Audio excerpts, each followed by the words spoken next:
the game. We know that. Baldwin's come to terms with it. I wish Doug, when he came to Seattle and he was kind of put in the slot, didn't say, well, I want to be an all-around wide receiver and I want to be out on the edge, because sometimes you got to embrace your role and be the best at it. And if they could have maybe taken that position and really made it a foundation for him to be, he could be the leading receiver on this team every single week as far as catches and targets go. But I think he's underrated when it comes to the NFL. I'm excited to see him get in the mix more. Hell, Jermaine Kearse might, as much as I know Husky fans love him, he's made some of the biggest catches in Seahawk history. He might not be long for this team, especially if Richardson ends up getting healthy and doing what he does, and Ty Lockett moves into his role, and Matthews is who they want to be, and you've got Baldwin. I mean, it's pretty funny that this wide receiving core has kind of been a weak link, yet it's a very competitive receiving core. Right, and I think that the other point that you should make about Doug Baldwin No, you make it. Okay, well, in the slot, no, you make it. No, make it. Here's the thing about this is you don't need to get great separation and have good speed to be a really good slot receiver, because you're always matched up against linebackers. You don't need to have that. When you're on the outside in one-on-one situations, you need to have not only that quick first step, the separation to get downfield. You have to be able to continue to carry on that momentum and that speed as you're going down the field. That's just not him. That's not his game. And that's what makes him so critical in this offense, because he can burn literally any middle linebacker, any Mike linebacker in this league. So it doesn't really matter. That's what makes him so deadly, is he has just enough to be so deadly in that position. Anything else, he gets lost in the shuffle. Commando, I firmly believe that had Doug Baldwin run the slant play in the Super Bowl, his route would have been more precise. He would have had the wherewithal to feel the DB coming back, to use his body. I think Baldwin would have made that catch and scored the touchdown. The ball would have been delivered, I think probably would have been delivered a little bit differently as well, too. I don't think that would have been so high. Right, so I mean, it would actually, as a matter of fact, that's a very good point. If that pass was to Baldwin, not Lockett, we probably were two-time Super Bowl champions. The other point, though, when you're talking about matchup, you guys always talking about matchups. The NBA just started. Body on a body, however way you want to call it. You just called out a guy, Jermaine Kearse, that is not man enough to put a body on the most physical corner almost in the game. You called him the godfather of the Legion of Boom, Brandon Browner. So unless you get Chris Matthews size for size on there, I think on that play, and I don't know why we react that deep into it. You bring up a sore subject, but my point is, man, I agree with you. If you get someone else other than Jermaine Kearse trying to pick Brandon Browner, I mean, to me. Oh right, yeah, the pick. You're totally right. You're absolutely right. Get somebody else in there to fill up that space. He might have been able to clip both guys. In fact, if somebody would have been able to do it right. Yeah. Jermaine Kearse, it blows me away that the guy's probably had the three biggest grabs as far as the end result and the value of the catch in Seahawk history, and probably would have been 4 for the Super, because I'm not even counting that awesome juggling on the ground Super Bowl catch. What is it that he's lacking that he's not a mainstay? Why has it been since training camp? Commando, I'll start with you because you're the Husky fan. Why has it been since training camp where it's been speculated that his time with the Hawks might be winding down? Well, I think one is speed. I think the other is size. Yeah, speed. And the third is the ability to get the ball at the highest point. You know, I see a lot of passes that, and we've talked about this on Rock and Roll Hysteria here, I see a lot of passes going to him that I would rather see going to Chris Matthews or even Jimmy Graham. You know, balls that are up high when you know how you throwing a guy's covered. But okay, if you're going to throw it high, jump ball, and let the guy go up and get it. And every time Jermaine Kearse is in that kind of situation, he just does not get the elevation for whatever reason. And so that combination of those three: speed, the ability to not really get up, and then just really size. I think you hit the nail on the head with the speed. I think that's probably his biggest obstacle, and I think that he's proven since his UW days that he's able to catch the football, except for in the NFC Championship game until that big time situation came up on him. But if he's not here, that might be good news for the Hawks. That means that they believe that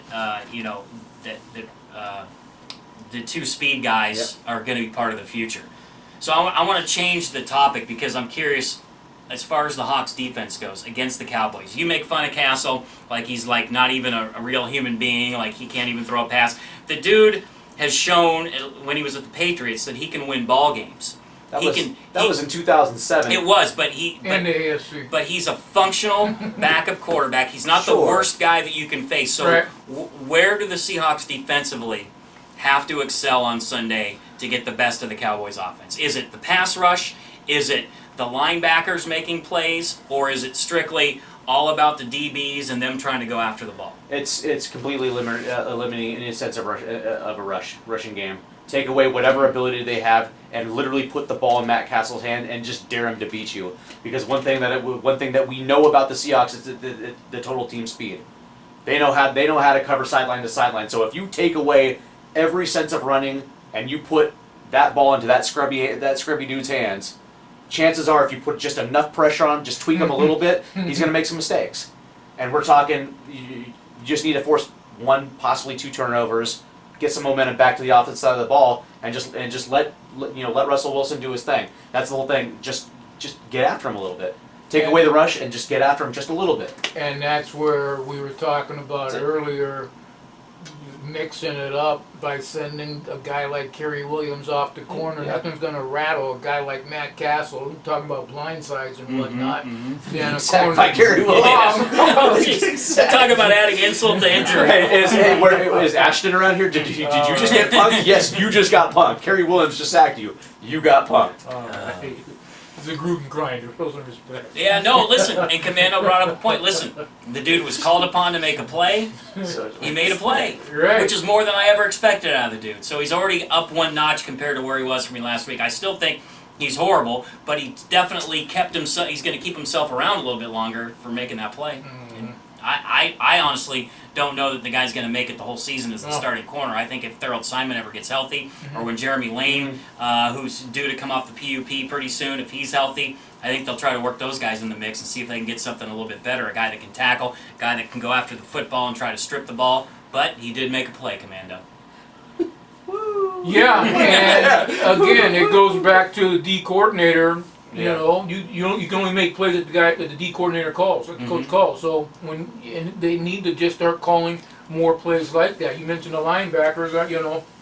Don't see just a lot of just vanilla. Don't see a lot of blitzes and whatnot out of this team. But at some point in the season and in certain games, you got to start mixing it up, and this would be a perfect time to start doing that.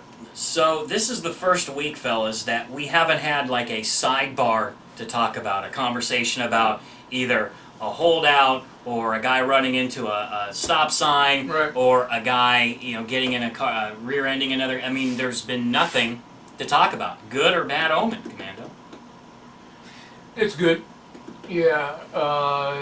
Now that things can get settled down, because when you talk about the holdouts, to me, man, the holdout is pretty much what got these things off kilter just a little bit to start the season off, and then it was one little off-kilter thing after another, and so hopefully all of that's done with and his team can really get readjusted, get refocused, go down there to Big D, put a Texas-sized ass whooping on the Dallas Cowboys, come home 4-4, get the party started in Week 10 after the Week 9 bye.